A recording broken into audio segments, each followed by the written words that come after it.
Hati kami penuh dengan ucapan syukur dan berterima kasih kepada Tuhan, karena kasih Yesus yang selalu mengalir, kasih Yesus yang selalu nyata dalam kehidupan kami, yang tidak pernah kering dalam hidup kami.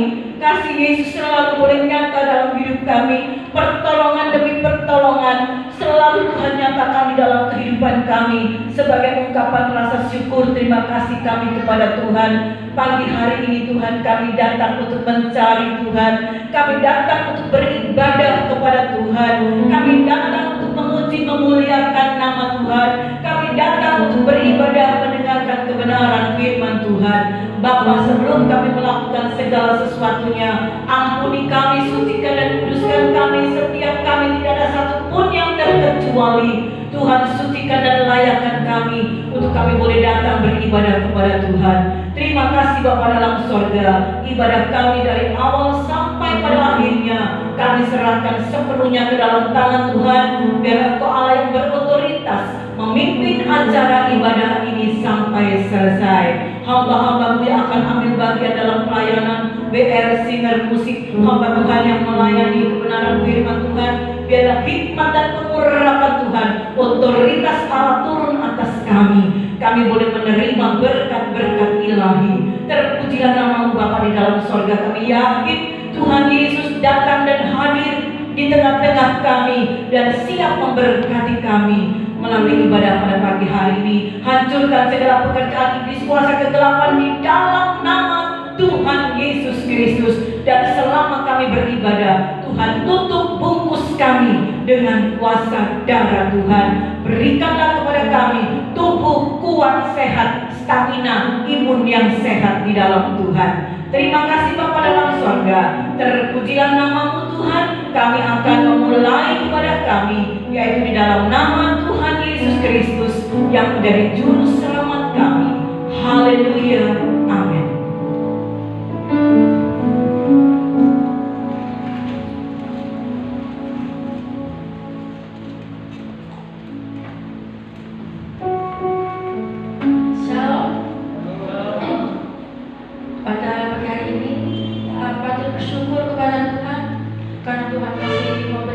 Kesempatan bagi kita untuk kita bisa beribadah kepada-Nya. Bukan suatu kebetulan kita ada di tempat ini, tapi itu semua adalah kesempatan yang Tuhan berikan bagi kita. Saat ini, mari kita persiapkan hati kita lebih lagi untuk memulai ibadah pada pagi hari ini. Kita akan memujikan sebuah pujian lebih dalam menyembah.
menikmati kasih setia, kemurahan Tuhan di dalam kehidupan kami. Itulah sebabnya Tuhan akan selalu membawa kami untuk lebih hari lebih dekat kepada Tuhan. Kami berada di altar-Mu yang kudus dan suci, supaya kami boleh merasakan betapa Engkau Yesus mengasihi dan mencintai kami, betapa Engkau Yesus yang selalu boleh membawa kami untuk lebih hari lebih dekat kepada Tuhan, dan kami boleh menikmati kemurahan Tuhan di dalam kehidupan kami. Terima kasih Bapa dalam sorga, kami sudah menaikkan beberapa pujian, biarlah pujian itu boleh menyenangkan hati Tuhan. BL Singer musik yang sudah memandu kami, Tuhan Yesus memberkati mereka. Dan tibalah saatnya bagi kami akan mendengarkan kebenaran firman Tuhan. Kami yakin Tuhan ada di tengah-tengah kami dan siap akan berbicara, dan siap akan mengingatkan kami, dan siap akan menegur setiap kami, supaya mata rohani kami terbuka, supaya kami boleh sadar Tuhan betapa kami sangat membutuhkan kebenaran firman Tuhan. Biarlah hikmat dan pengurapan Tuhan turun atas kami semuanya. Terpujilah nama-Mu Bapa di dalam sorga. Hancurkan segala pekerjaan iblis kuasa kegelapan. Apabila benih-benih firman Tuhan dicuri oleh iblis, kami usir semuanya di dalam nama Tuhan Yesus. Biarlah firman Tuhan termaterai di dalam kehidupan kami masing-masing. Terima kasih Bapa. Terpujilah nama-Mu. Kami akan menyambut kebenaran firman Tuhan. Kami akan duduk dengan diam dan berkonsentrasi terhadap kebenaran firman Tuhan. Di dalam nama Tuhan Yesus kami sudah berdoa dan mengucapkan syukur. Haleluya. Amin. Silakan duduk. Puji nama Tuhan. Haleluya.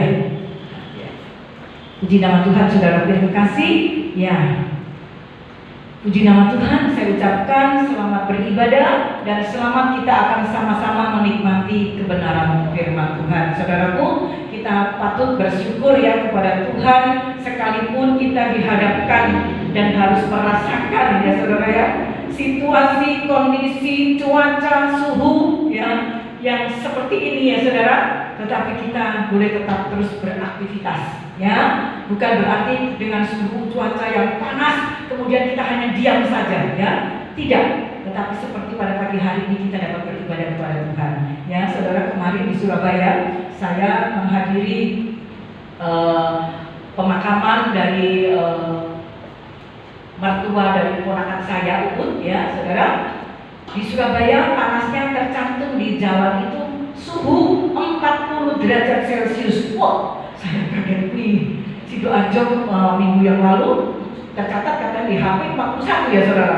Sampai cerkit-cerkit ya saudara ya. Ya begitu luar biasa saudara ya. Ya mungkin karena panasnya sangat panas sampai coronanya mati semua ya saudara ya. Ya, tetapi biarlah saudara, apapun yang Tuhan berikan, cuaca panas, cuaca dingin, kita mau tetap bersyukur, berterima kasih kepada Tuhan. Amin saudara, amin ya. Puji nama Tuhan. Pada pagi hari ini firman Tuhan akan memberikan pelajaran kepada kita semuanya. Saudara, kalau namanya pelajaran firman Tuhan itu bukan hanya itu untuk sidang jemaatnya saja, tetapi untuk saya sebagai hamba Tuhan yang menyampaikan firman Tuhan itu bisa pedang bermata dua saudara. Bisa saya sendiri terkena saudara ya, itu sebabnya firman Tuhan itu untuk semuanya ya. Dalam persiapan sebetulnya saya menyiapkan ada beberapa materi firman Tuhan yang saya persiapkan, tetapi kembali Tuhan mengingatkan yang ini saya tidak bisa menolak ya saudara ya. Ya, pada pagi hari ini kita akan sama-sama belajar tema firman Tuhan yang sudah saya share dalam grup, yaitu kedaulatan dan keadilan Tuhan dalam perbuatannya. Kalau minggu yang lalu Tuhan melakukan apa yang dikehendakinya ya, hampir merepet ya saudara ya. Sekarang kedaulatan dan keadilan Tuhan di dalam perbuatannya. Jadi tidak ada satu orang pun yang dapat menggagalkan rencana Tuhan, dan tidak ada seorang pun yang dapat mengusik ya. Kalau Allah sudah berkata A, B, C, itulah yang akan dikehendakinya. Kita tidak dapat mengubahnya karena Allah berdaulat dan yang adil ya. Puji nama Tuhan. Allah melakukan segala sesuatu sesuai dengan rencananya. Allah bertindak pun sesuai dengan kedaulatan dan keadilannya. Jadi saudara, Allah bertindak itu tidak sembrono, tidak sembarangan, tidak serampangan saudara ya. Semua Allah bekerja menurut skenario-nya Allah. Allah bekerja menurut waktunya Tuhan. Tidak sembarangan ya saudara ya. Puji nama Tuhan. Nah, pada pagi hari ini kita akan sama-sama membuka Alkitab kita, yaitu yang terdapat di dalam kitab Nabi Yesaya pasal yang ke-10 ayat 12 sampai 19. Yesaya pasal yang ke-10 ayat yang ke-12 sampai 19. Saudara dapat melihatnya di layar LCD ya, atau saudara catat nanti saudara baca di rumah, silakan ya. Baik, saya akan bacakan Yesaya 10 ayat 12 sampai 19. Demikian bunyi firman Tuhan. Tetapi apabila Tuhan telah menyelesaikan segala pekerjaannya di Gunung Sion dan di Yerusalem, maka ini ya saudara ya, saya akan adakan penekanan-penekanannya. Maka ia akan menghukum perbuatan ketinggian hati Raja Asyur dan sikapnya yang angkuh sombong. 13. Sebab ia telah berkata, ia itu Raja Asyurnya ya. Sebab Raja Asyur telah berkata, dengan kekuatan tanganku aku telah melakukannya, dan dengan kebijaksanaanku, sebab aku berakal budi, aku telah meniadakan batas-batas antara bangsa dan telah merampok persediaan mereka dengan perkasa. Aku telah menurunkan orang-orang yang duduk di atas tahta. Ya, semakin kecil tulisannya saudara. Seperti kepada sarang burung, demikianlah tanganku telah menjangkau kepada kekayaan bangsa-bangsa, dan seperti orang meraup telur-telur yang ditinggalkan induknya, demikianlah aku telah meraup seluruh bumi, dan tidak seekor pun yang menggerakkan sayap, yang mengangkat paruh, atau yang menciap-ciap. Ya. Adakah kapak memegahkan diri terhadap orang yang memakainya, atau gergaji membesarkan diri terhadap orang yang mempergunakannya, seolah-olah gada menggerakkan orang yang mengangkatnya, dan seolah-olah tongkat mengangkat orangnya yang bukan kayu. Sebab itu Tuhan semesta alam akan membuat orang-orangnya yang tegak menjadi kurus kering, dan segala kekayaannya akan dibakar habis dengan nyala api yang menyala-nyala. Maka terang Israel akan menjadi api, dan Allahnya yang Maha Kudus akan menyala-nyala dan akan membakar dan memakan habis putri malu dan rumputnya pada satu hari juga. Keindahan hutan Asyur dan kebun buah-buahannya akan dihabiskannya dari batangnya sampai rantingnya, sehingga akan menjadi seperti seorang sakit yang merana sampai mati. Dan sisa pohon-pohon hutannya akan dapat dihitung banyaknya, sehingga seorang anak dapat mencatatnya. Ya, baik, puji nama Tuhan. Ya, saudara, agak panjang ya, tapi rasanya kalau kita baca ayat ini rasanya kok pedes ya. Memang tajam saudara ya, tajam sekali. Nah saudara, ya firman Tuhan memang sekali-sekali harus yang lembut. Firman Tuhan itu harus yang seperti cemeti rasanya ya saudara ya. Memang itulah, berarti Tuhan itu cinta kepada kita semuanya. Tidak selalu dilus-lus, tapi kadang-kadang dipukul ya. Tetapi Tuhan mengasihi, mencintai kita semuanya ya. Baik, puji nama Tuhan saudara. Saudara, di dalam Alkitab itu ada beberapa raja, dan kita tahu ya, ada raja yang jahat. Siapa saudara raja yang jahat itu? Herodes ya. Ada raja yang pandai, yang kaya. Siapa saudara? Salomo. Tapi ada juga raja yang bijaksana, yang Tuhan pakai dengan pengurapan Tuhan. Siapa saudara? Raja Daud ya. Ada banyak raja-raja yang mempunyai sifat dan karakter masing-masing. Nah, pada pagi hari ini saya akan membawa tentang Raja Asyur. Ya, Raja Asyur. Mari kita akan belajar bersama ya saudara. Nah, kita akan melihat seorang raja yang bernama Asyur. Dalam pasal ini kita sudah membacanya, dicatat bahwa Tuhan menghukum Raja Asyur. Ya, ayat demi ayat bacanya ngeri sekali, pedes rasanya ya saudara ya. Nah, sekarang mengapa Tuhan kok menghukum Raja Asyur? Karena apa saudara? Ya, Tuhan itu bisa mengasihani kita, Tuhan bisa menghukum kita, mengingatkan, mencabut kita. Ya, dalam firman Tuhan, orang yang dikasihaninya dicambuknya karena dianggapnya sebagai anak, ya saudara. Nah, dalam firman Tuhan yang sudah kita baca, mengapa Tuhan menghukum Raja Asyur? Kita sudah membacanya secara cepat ya saudara ya. Di dalam ayat yang ke-12 di situ dikatakan Tuhan menghukum Raja Asyur karena satu, sikap perbuatannya. Gimana sikap perbuatannya? Bagaimana? Ya, ketinggian hatinya, sombong. Kemudian sikap hatinya yang angkuh. Nah, saudara, bagaimana perbuatannya sekarang? Itu sifatnya. Dan apa tindakannya? Dan apa perbuatannya? Kesombongannya itu di mana? Angkuhnya itu di mana? Ya, saudara, sikap perbuatannya yang Tuhan gak suka itu di mana dan apa? Nah, ini saudara ya, kalau kita membaca terus apa yang membuat Raja Asyur menjadi sombong dan angkuh di dalam ayatnya yang ke-13, dia berkata seperti ini saudara, dia dapat melakukan segala-galanya, dia dapat melakukan segala-galanya, ya. Dia dapat melakukan segala-galanya dengan apa saudara? Dengan kekuatannya, dengan kebijaksanaannya, dengan akal budinya, ya, dengan keperkasaannya. Wow, merasa dirinya hebat. Itulah yang membuat dia sombong. Dan itulah sikapnya yang Tuhan tidak suka, ya saudara. Dia melakukan, dia merasa saya bisa segala-galanya. Wow, saya bisa segala-galanya. Karena apa? Karena saya bijaksana, karena saya pintar, saya punya intelektualitas yang tinggi, ya, saya perkasa. Wow, saudara. Saudaraku, di dalam ayatnya yang ke-14 kemudian dikatakan, dengan tanganku, dengan tangannya Raja Asyur, dia dapat meraup semua kekayaan.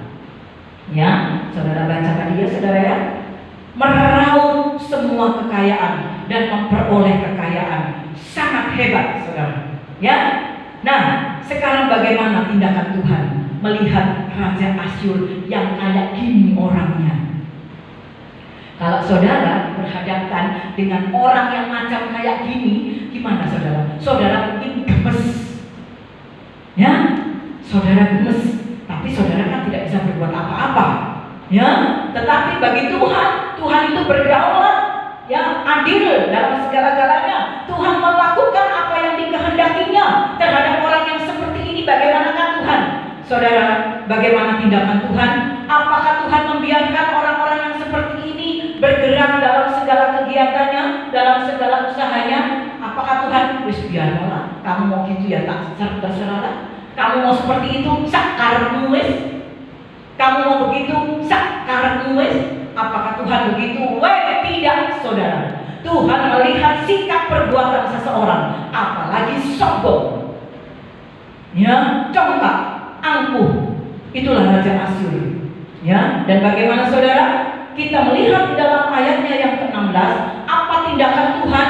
Tuhan bertindak sesuai dengan kedaulatan dan keadilannya. Tuhan tidak sembarangan saudara ya. Tidak sembarangan menghukum, tidak. Tetapi Tuhan menghukum sesuai dengan kedaulatan Allah, dengan keadilan Allah.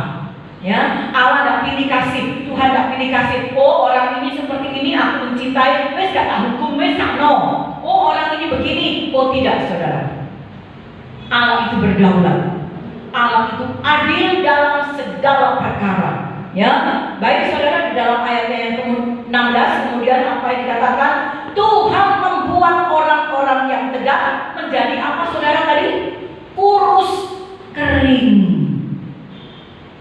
Ya, Tuhan dapat mengubah. Tadinya enak semuanya ya. Nah, akhirnya Tuhan membuat orang-orang yang tegak, ya, menjadi kurus kering. Dan yang kedua adalah kekal kekayaannya akan dibakar habis dengan api yang menyala-nyala. Dan yang ketiga adalah keindahan hutan Asyur akan dihabiskan seperti orang sakit yang merana sampai mati. Saudara yang kekasih di dalam Tuhan, Allah tidak akan pernah diam dan membiarkan orang-orang yang congkak, yang sombong, ya, untuk beraktivitas. Tuhan tidak akan membiarkan. Wes, kamu mau gitu ya sakarmu, Tuhan bilang kamu mau begitu ya sakarmu. Tidak, saudara, tidak. Tuhan segera bertindak terhadap seseorang yang seperti ini. Tuhan tidak akan membiarkan. Ya, di dalam Yesaya 2 ayat yang ke-11 dan 12, di situ dikatakan bahwa nanti akan ada satu hari, tolong LCD disiapkan saja, saya langsung menyampaikan ya. Dalam Yesaya 2 ayat yang ke-11 dan 12, di situ akan dikatakan bahwa satu hari akan ada saatnya Tuhan akan menghukum semua orang. Ya, Tuhan akan menghukum semua orang yang sombong. Ada saatnya nanti. Kapan itu kita tidak tahu, karena itu adalah waktunya Tuhan. Waktunya Tuhan. Makanya saudara, hati-hati dengan waktunya Tuhan. Jangan sampai Tuhan itu marah sama kita. Kita tidak mendapatkan kesempatan untuk mengubah sikap-sikap kita. Kita harus perhatikan waktu. Jangan sampai menunggu kaset. Nanti aku mau bertobat. Nanti aja aku mau menyenangkan hati Tuhan.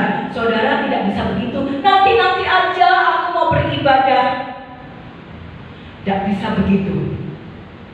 Saudara, Tuhan itu adil dalam perbuatannya. Jangan sampai Tuhan itu memukul, memarahi kita sehingga kita tidak bisa lagi minta ampun lagi sama Tuhan. Dalam Ibrani dikatakan, sekalipun kita harus bercucuran dengan air mata, Tuhan tidak memberikan lagi kesempatan untuk kita bertobat. Jadi selagi ada kesempatan, selagi ada waktu ya saudara ya, mari kita hindarkan dari hukuman Tuhan. Ingat, Tuhan bisa marah sama kita. Tuhan itu berbelas kasihan loh. Tuhan itu berkemurahan. Tetapi Tuhan juga bisa murka sama kita kalau kita ini menjadi anak Tuhan yang kenemenan. Apa ya? Kenemenan, terlalu gitu lah ya. Nah, terlalu menyakitkan hati Tuhan, mengecewakan hati Tuhan. Nah, ya saudara ya, kalau dalam Yesaya tadi, Tuhan akan membuat dalam satu hari nanti Tuhan akan menghukum semua orang. Padahal di dalam Perjanjian Baru tidak usah kita baca, saudara catat saja di rumah. Dalam 1 Petrus pasal 5 ayat yang ke-5b, di situ Tuhan mengatakan bahwa Tuhan menentang orang-orang yang congkak, tetapi Tuhan mengasihani orang-orang yang rendah hati.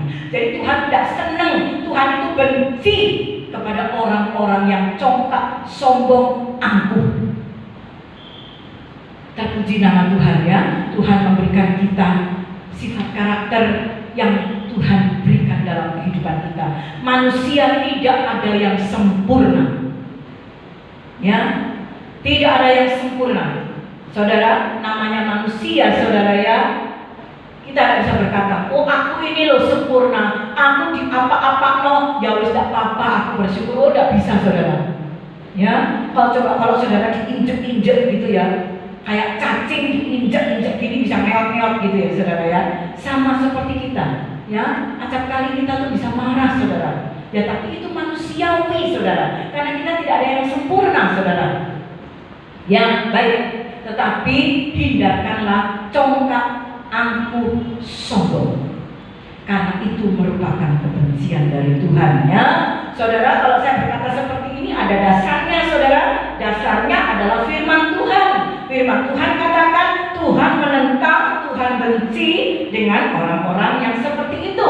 Ya, puji nama Tuhan. Ingat saudara, kesombongan itu adalah awal kejatuhan manusia. Awal kejatuhan manusia, ya, seperti Adam dan Hawa di Taman Eden. Oh, aku akan makan buah kehidupan ini, nanti aku akan akan menjadi seperti Tuhan. Wow, sombongnya bukan main. Tetapi dari situlah ketika dia makan, awal kejatuhan manusia, dosa tertimpa atasnya. Ya, puji nama Tuhan, saudara terkasih. Firman Allah mengibaratkan, mengumpamakan bahwa orang yang membanggakan dirinya sombong, ya, yang membanggakan dirinya itu adalah seperti yang sudah kita baca tadi, adalah seperti sebuah kapak. Saudara tahu kapak? Ya, kapak itu bahasa Jawanya bukan pisau, saudara. Kapak apa ya kapak itu? Pemotong. Kapak ya, kapak. Pokoknya diumpamakan seperti kapak dan gergaji atau sebuah gada dan tongkat ya, saudara ya. Benda-benda ini adalah satu alat yang dibuat oleh manusia. Kapak dibuat oleh manusia, gergaji juga dibuat oleh manusia. Kapak itu untuk membelah kayu itu loh, saudara. Oh, pecok. Oh, pecok. Ada dalam ingatan saya satu pecok apa ya? Coba saudara bantu saya, selain pecok apa ya, saudara ya? Yang tegak belah kayu itu loh, saudara. Puding. Oh, lain. Oh, pecok ya, wes pecok ya, saudara. Ya, firman Allah mengibaratkan, mengumpamakan bahwa orang yang membanggakan dirinya itu adalah seperti kapak dan gergaji. Kapak itu adalah untuk membelah kayu, untuk menebang pohon, sedangkan gergaji itu apa, saudara? Untuk motong kayu ya, saudara ya. Nah, sekarang kita melihat kapak atau gergaji tidak akan berfungsi kalau tidak ada orang yang menggunakannya. Ya, kapak dibiarkan gitu aja, tidak dipakai, ya sudah, dia akan tetap tinggal sebuah kapak, tidak berfungsi apa-apa kalau dia tidak difungsikan. Ya, saudara, alat-alat itu akan menjadi benda yang mati kalau tidak difungsikan. Nah, saudara yang kasih, dari apa yang diumpamakan Tuhan dalam firman Allah tentang kapak, ya saudara ya. Jadi saudara ingat-ingat yang kapak, apa, pecok ya, saudara ya. Nah, bagaimanakah sekarang dengan kita? Apa yang ada dalam pikiran kita tentang kapak? Bagaimanakah saya dengan sebuah kapak yang diibaratkan Tuhan, orang yang membanggakan dirinya? Saudara, mungkin kita bertanya kepada Tuhan, Sang Pencipta kita, yang membentuk kita. Ya, mungkin kita berkata kepada Tuhan, Tuhan, siapa aku ini? Tadi firman Tuhan sekali lagi saya katakan diibaratkan seperti kapak kita ini, saudara. Dan kita bertanya kepada Tuhan, Tuhan, siapakah aku ini? Tuhan, siapakah hambamu ini? Saudara, jawaban yang Tuhan kehendaki.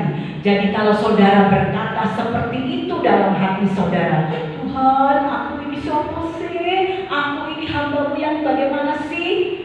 Jawaban yang Tuhan kehendaki, saudara, saya tidak tahu jawaban saudara. Itu adalah hak saudara menjawab itu kepada Tuhan.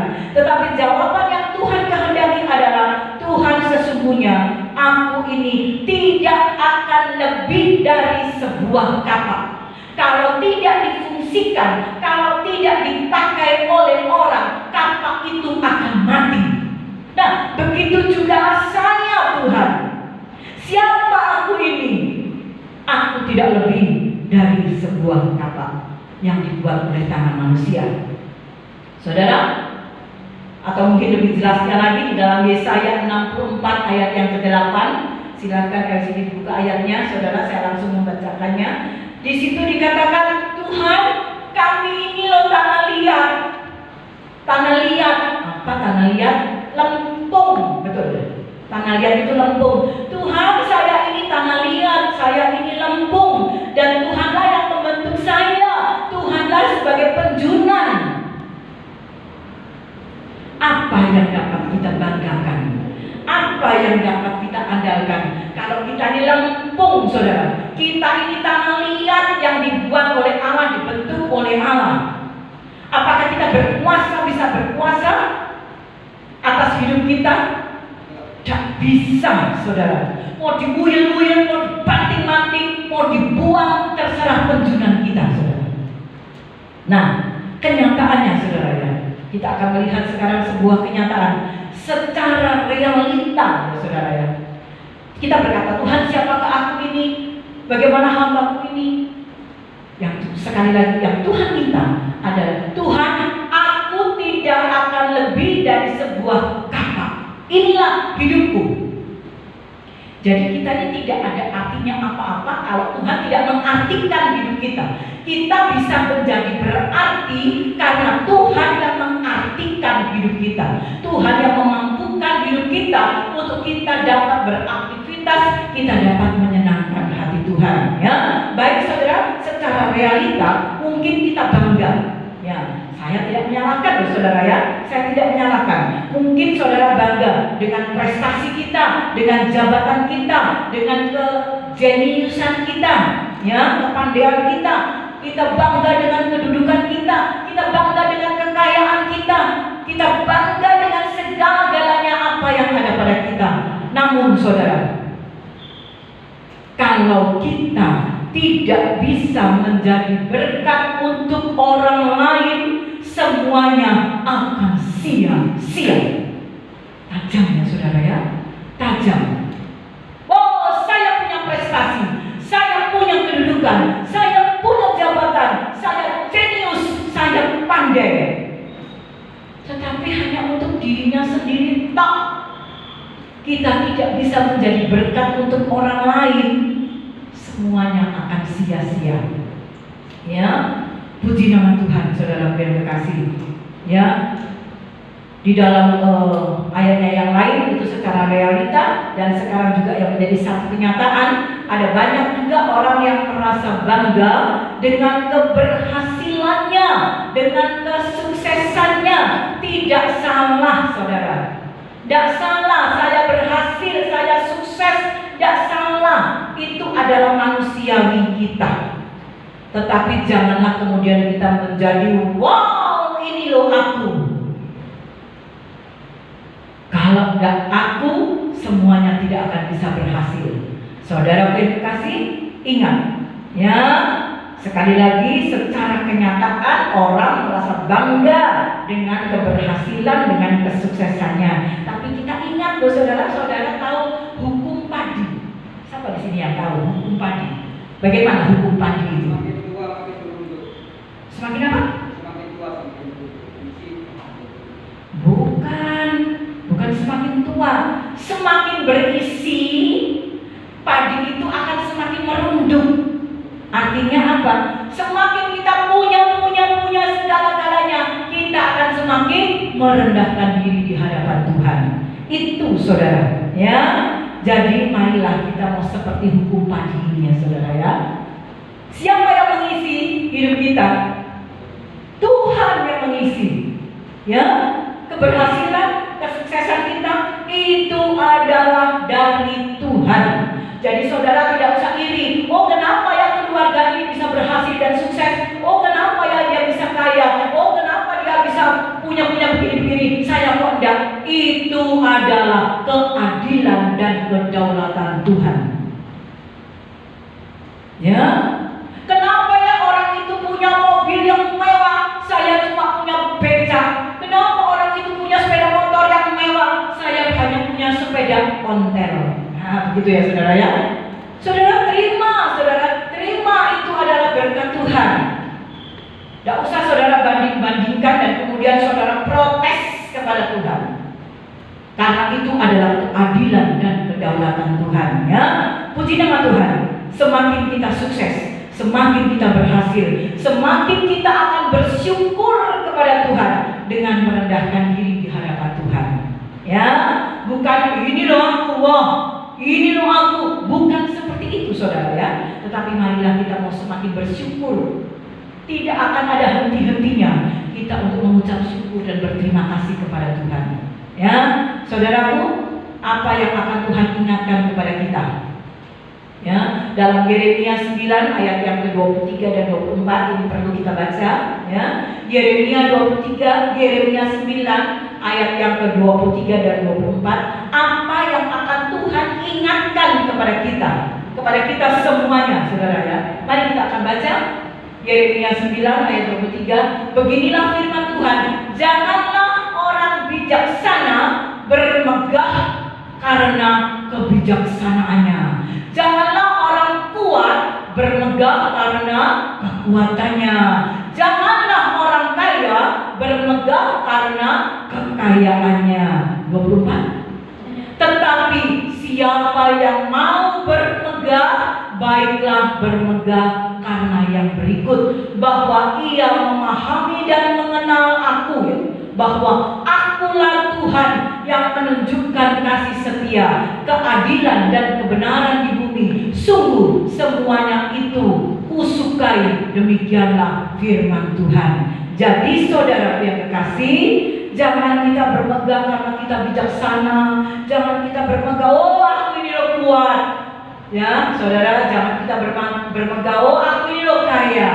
Tidak, tetapi marilah kalau kita mau bermegah, kita mau bermegah di dalam Tuhan. Bersyukur kepada Tuhan dengan segala kerendahan hati sambil mengucap syukur, ya saudara. Semua apa yang kita peroleh, harta benda yang kita miliki, semua adalah miliknya Tuhan. Dan Tuhan percayakan itu kepada kita. Tuhan percayakan kepada kita. Ya, itu sebabnya apa yang ada pada kita itu semuanya kita dapat dari Tuhan. Ya, saudara, sekarang kita akan melihat, ya ini akan kita pada kesimpulannya ya saudara ya. Mari saudara hati-hati ya saudara ya. Saya akan menunjukkan apa akibat, apa resikonya kalau kita melanggar firman Tuhan. Resiko ditanggung oleh penumpang, begitu kan katanya ya saudara ya. Nah sekarang kita akan melihat apa sih akibatnya, apa sih resikonya apabila kita melanggar apa yang Tuhan sudah ingatkan. Tadi sebelum-sebelumnya ada banyak hal yang Tuhan, semua saudara sudah tahu ayatnya ya. Kira-kira apa saudara? Tahu? Ya, Yeremia 17 ayat yang ke-5 dan ke-7. Demikian bunyi firman Tuhan. Inilah resikonya kalau kita melanggar perintah Tuhan. Beginilah firman Tuhan. Terkutuklah orang yang mengandalkan manusia, yang mengandalkan kekuatannya sendiri. Apa itu? Dan yang hatinya menjauh dari Tuhan. Jadi saudara sangat jelas sekali ya saudara ya. Ya hanya ayat yang ke-5 dulu saja ya saudara. Jadi terkutuk kata Tuhan ya, orang yang mengandalkan kekuatannya, yang mengandalkan manusianya, dan beginilah yang kekuatannya sendiri, yang hatinya menjauh daripada Tuhan. Tuhan katakan terkutuk orang-orang yang seperti itu. Jadi jangan jauh dari Tuhan ya saudara ya. Ayo kita mendekat sama Tuhan. Ini keadaan dunia semakin tidak karu-karuan ya saudara ya. Jangan kita jauh dari Tuhan, tetapi mari kita mau semakin dekat dengan Tuhan. Kita tidak tahu bakal apa yang akan terjadi, karena sewaktu-waktu bisa terjadi gempa bumi, banjir, apa semua fenomena alam bisa terjadi sesuatu yang dapat menghimpit kita, yang akan membahayakan kita. Sekarang bagaimanakah kita? Mari kita mendekatkan diri kepada Tuhan. Tuhan akan menjaga dan melindungi kita. Ya, kita akan terjauhkan dari segala kutuk Tuhan. Ya. Kemudian ayat yang ke-6 tadi dikatakan apa saudara? Ia akan seperti semak apa saudara? Semak bulus di padang belantara. Ia tidak akan mengalami datangnya keadaan baik. Ini resikonya. Pertama terkutuk, dan dia tidak akan mengalami apa yang baik. Kalau tidak mengalami apa yang baik, kita mengalami apa saudara? Ya mengalami susah, mengalami masalah, terus itu. Karena apa? Karena kita melanggar perintahnya Tuhan. Karena kita mengandalkan kekuatan kita sendiri. Karena kita mengandalkan manusia kita. Kita mengandalkan kepintaran kita. Ya, puji nama Tuhan. Dan tidak akan mengalami apa yang baik dalam kehidupan kita. Sekarang kita akan melihat, tadi itu resikonya. Sekarang kita akan melihat dampak apa dari kita yang taat kepada firman Tuhan. Ini tentu kebalikannya ya saudara ya. Kalau tadi satu resiko, ya saya tidak meden-medeni, tapi ini seperti lampu merah buat kita semuanya. Bukan hanya buat saudara, tetapi ini pun buat saya. Ketika saya taat akan firman Tuhan, ayatnya yang ke-7 dikatakan, diberkatilah orang yang mengandalkan Tuhan, yang menaruh harapannya pada Tuhan. Amin saudara? Amin ya. Mari kita mengandalkan Tuhan. Pengharapan saya kepada Tuhan. Kesimpulannya saudara, biarlah firman Tuhan akan mengingatkan kepada kita bahwa kita ini sekali lagi tidak lebih dari sebuah kapak. Kapak itu kalau tidak difungsikan, kalau tidak dipakai oleh seseorang, kapak itu akan menjadi satu benda yang mati. Begitu juga dengan kita. Kalau kita tidak difungsikan, kalau tidak kita mau melakukan sesuatu buat Tuhan, maka kita akan mati, saudara. Ya, kita akan membawa bejana hidup kita. Masing-masing kita mau membawa bejana hidup kita kepada Tuhan. Kita mau siap dibentuk sehingga kita menjadi alat yang berguna, sehingga kita boleh menjadi alatnya Tuhan yang menyenangkan hatinya Tuhan. Saudara yang kekasih di dalam Tuhan, waktu kita tinggal sedikit saudara, kita tidak tahu saudara. Tetapi kita mau belajar untuk selalu menyenangkan hati Tuhan. Dengan cara bagaimana? Dengan mengandalkan Tuhan, menaruh pengharapan kita kepada Tuhan. Kita bawa bejana hidup kita ini kita bawa kepada Tuhan. Tuhan, ini loh aku Tuhan, pakailah aku Tuhan sebagai alatmu Tuhan. Ini berbicara, tetapi Allah Roh Kudus akan tetap mengingatkan kepada kita. Ya, jangan kita seperti kapak yang mati. Biarlah kapak itu bisa difungsikan. Ya, kita juga menjadi hidup yang dapat difungsikan. Kita bisa menjadi berkat untuk orang lain. Kita bisa menyenangkan hati Tuhan dengan kita menyenangkan hati Tuhan. Ya, saudara, mari saya tinggal